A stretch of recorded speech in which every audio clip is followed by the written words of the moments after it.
ॐ तव कथामृतं तप्तजीवनं कविभिरीडितं कल्मषापहं श्रवणमङ्गलं श्रीमदाततं भुवि गृह्णन्ति ये भूरिदा जनाः। দেবেন্দ্র ভবনে ভক্ত সঙ্গে শ্রীরামকৃষ্ণ 1885 6 এপ্রিল। একজন ভক্ত: রামবাবু আপনার কথা লিখছেন। শ্রীরামকৃষ্ণ সহাস্যে: কি লিখেছে? ভক্ত: পরমহংসের ভক্তি এই বলে একটি বিষয় লিখছেন। শ্রীরামকৃষ্ণ: তবে আর কি, রামের খুব নাম হবে। গিরিশ সহাস্যে: সে আপনার চেলা বলে। শ্রীরামকৃষ্ণ: আমার চেলা টেলা নাই, আমি রামের দাসানুদাস। পাড়ার লোকেরা কেহ কেহ আসিয়াছিলেন, কিন্তু তাহাদের দেখিয়া ঠাকুরের আনন্দ হয় নাই। ঠাকুর একবার বলিলেন, এ কি পাড়া, এখানে দেখছি কেউ নাই। দেবেন্দ্র এইবার ঠাকুরকে বাড়ির ভিতর লইয়া যাইতেছেন। সেখানে ঠাকুরকে জল খাওয়াইবার আয়োজন হইয়াছে। ঠাকুর ভিতরে গেলেন।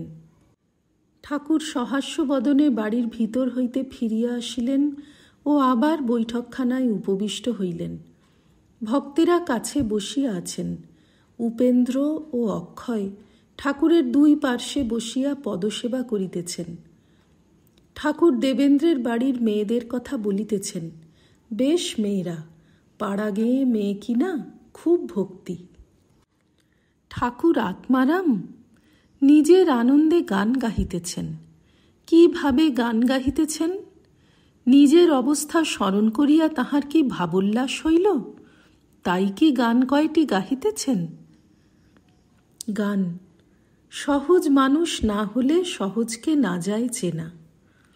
গান: দরবেশ দাঁড়া রে, সাধের করোয়া কিস্তিধারী, দাঁড়া রে, ও তোর ভাব নেহারি। গান: এসেছেন এক ভাবের ফকির, ও সে হিঁদুর ঠাকুর, মুসলমানের পীর। গিরিশ ঠাকুরকে প্রণাম করিয়া বিদায় গ্রহণ করিলেন। ঠাকুরও গিরিশকে নমস্কার করিলেন। দেবেন্দ্রাদি ভক্তেরা ঠাকুরকে গাড়িতে তুলিয়া দিলেন। দেবেন্দ্র বৈঠকখানার দক্ষিণ উঠানে আসিয়া দেখেন যে তক্তপোষের উপর তাহার পাড়ার একটি লোক এখনো নিদ্রিত রহিয়াছেন। তিনি বলিলেন, উঠো উঠো। লোকটি চক্ষু মুছিতে মুছিতে উঠে বলছেন, পরমহংসদেব কি এসেছেন? সকলে হো হো করিয়া হাসিতে লাগিলেন। লোকটি ঠাকুরের আসিবার আগে আসিয়াছিলেন ঠাকুরকে দেখিবার জন্য। গরম বোধ হওয়াতে উঠানের তক্তপোষে মাদুর পাতিয়া নিদ্রাভিভূত হইয়াছেন। ঠাকুর দক্ষিণেশ্বরে যাইতেছেন। গাড়িতে মাস্টারকে আনন্দে বলিতেছেন, খুব কুলপি খেয়েছি, তুমি নিয়ে যেও গোটা 4-5। ঠাকুর আবার বলছেন, এখন এই কটি ছোকরার উপর মন টানছে, ছোট নরেন, পূর্ণ আর তোমার সম্বন্ধী। মাস্টার: দ্বিজ? শ্রীরামকৃষ্ণ: না, দ্বিজ তো আছে, তার বড়টির উপর মন যাচ্ছে। মাস্টার: ওহ। ঠাকুর আনন্দে গাড়িতে যাইতেছেন।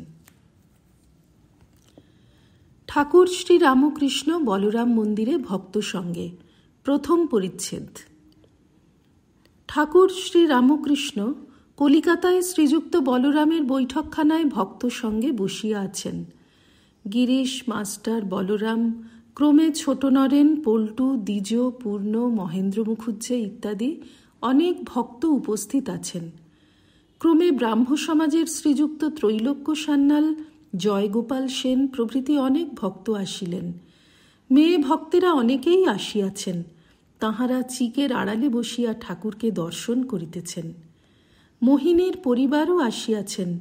পুত্রশোকে উন্মাদের ন্যায় তিনি ও তাঁহার ন্যায় সন্তপ্ত অনেকেই আসিয়াছেন, এই বিশ্বাস যে ঠাকুরের কাছে নিশ্চয়ই শান্তিলাভ হইবে।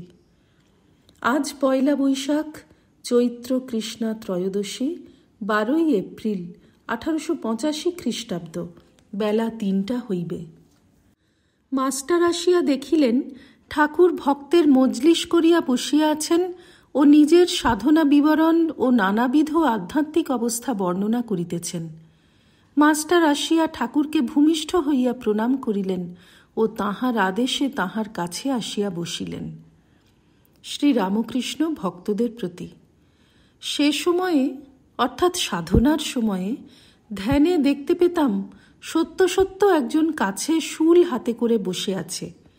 ভয় দেখাচ্ছে যদি ঈশ্বরের পাদপদ্মে মন না রাখি শূলের বাড়ি আমায় মারবে, ঠিক মন না হলে বুক যাবে।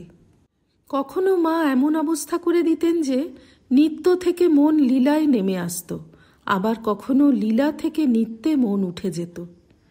যখন লীলায় মন নেমে আসত কখনো সীতারামকে রাত দিন চিন্তা করতাম, আর সীতারামের রূপ সর্বদা দর্শন হতো। রামলালাকে নিয়ে সর্বদা বেড়াতাম, কখনো নামাতাম কখনো খাওয়াতাম। আবার কখনো রাধাকৃষ্ণের ভাবে থাকতাম, ওই রূপ সর্বদা দর্শন হতো। আবার কখনো গৌরাঙ্গের ভাবে থাকতাম, দুই ভাবের মিলন, পুরুষ ও প্রকৃতি ভাবের মিলন। এ অবস্থায় সর্বদাই গৌরাঙ্গের রূপ দর্শন হতো। আবার অবস্থা বদলে গেল, তখন লীলা ত্যাগ করে নিত্যতে মন উঠে গেল। সজনে তুলসী সব এক বোধ হতে লাগলো, ঈশ্বরীয় রূপ আর ভালো লাগলো না। বললাম, কিন্তু তোমাদের বিচ্ছেদ আছে। তখন তাদের তলায় রাখলাম। ঘরে যত ঈশ্বরীয় পট বা ছবি ছিল সব খুলে ফেললাম। কেবল সেই অখণ্ড সচ্চিদানন্দ, সেই আদি পুরুষকে চিন্তা করতে লাগলাম। নিজে দাসীভাবে রইলুম, পুরুষের দাসী। আমি সব রকম সাধন করেছি। সাধনা 3 প্রকার: সাত্ত্বিক, রাজসিক, তামসিক। সাত্ত্বিক সাধনায় তাকে ব্যাকুল হয়ে ডাকে বা তার নামটি শুদ্ধ নিয়ে থাকে, আর কোনো ফলাকাঙ্ক্ষা নাই। রাজসিক সাধনে নানা রকম প্রক্রিয়া, এতবার পুরস্চরণ করতে হবে, এত তীর্থ করতে হবে, পঞ্চতপা করতে হবে, ষোড়শোপচারে পূজা করতে হবে ইত্যাদি। তামসিক সাধন তমগুণ আশ্রয় করে সাধন।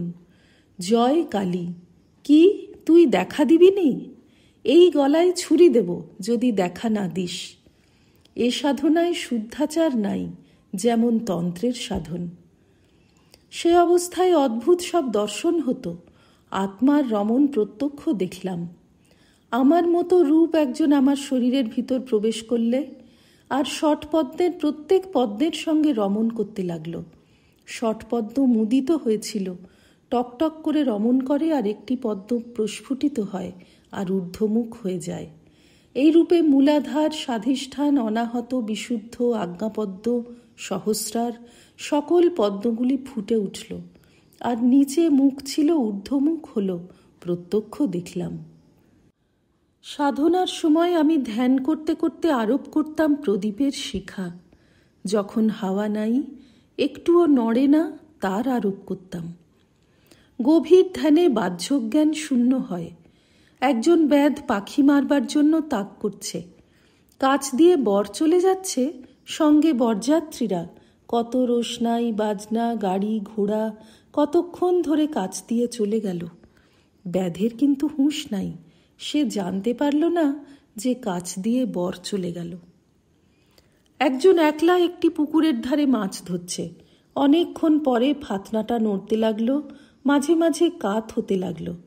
সে তখন ছিপ হাতে করে টান মারবার উদ্যোগ করছে।